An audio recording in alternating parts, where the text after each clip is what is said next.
इधर आगे बढ़ते हैं, रामनगर की बात कर लेते हैं, जहां कुमायूं और गढ़वाल मंडलों के बीच रेल संपर्क को मजबूत करने वाली नई रामनगर देहरादून एक्सप्रेस रेल सेवा का शुभारंभ किया गया।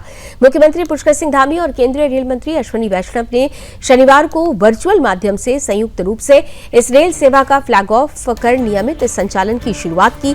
ये नई रेल सेवा सप्ताह में 2 बार संचालित होगी। मुख्यमंत्री पुष्कर सिंह धामी ने इसे उत्तराखंड की विकास यात्रा में एक महत्वपूर्ण उपलब्धि बताया। उन्होंने कहा कि ये केवल एक नई ट्रेन नहीं है, बल्कि कुमायूं और गढ़वाल के बीच विकास, संपर्क और अवसरों की नई जीवन रेखा साबित होगी। मुख्यमंत्री ने इस सौगात के लिए प्रधानमंत्री नरेंद्र मोदी और केंद्रीय रेल मंत्री अश्विनी वैष्णव का प्रदेशवासियों की ओर से आभार व्यक्त किया।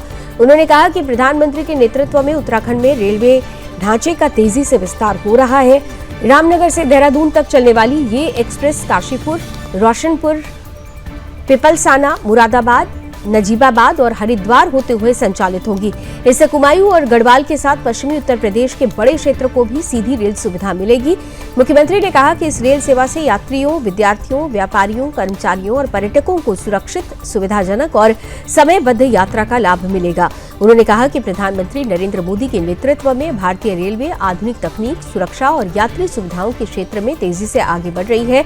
वंदे भारत और नमो भारत जैसी आधुनिक ट्रेनों ने देश की तकनीकी क्षमता को नई पहचान दी है। मुख्यमंत्री ने बताया कि उत्तराखंड में ऋषिकेश कर्णप्रयाग रेल परियोजना का कार्य अंतिम चरण में है। इसके अलावा प्रदेश को वर्ष 2026-27 में रेलवे विकास के लिए 4,769 करोड़ रुपए का रेल बजट भी प्राप्त हुआ है।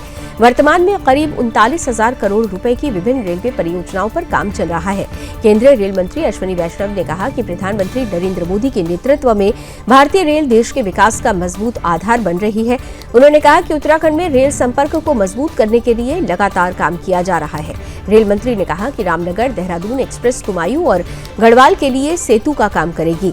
यात्रियों की संख्या बढ़ने पर इस ट्रेन का संचालन प्रतिदिन किया जाएगा। उन्होंने बताया कि उत्तराखंड से देश के विभिन्न हिस्सों को जोड़ने के लिए 20 नई और विस्तारित रेल सेवाएं शुरू की गई हैं। वहीं प्रदेश के 11 रेलवे स्टेशन का आधुनिकीकरण भी किया जा रहा है। कार्यक्रम में हरिद्वार सांसद त्रिवेंद्र सिंह रावत, गढ़वाल सांसद अनिल बलूनी, विधायक दीवान सिंह बिष्ट, अरविंद पांडे और रेलवे अधिकारी भी उपस्थित रहे।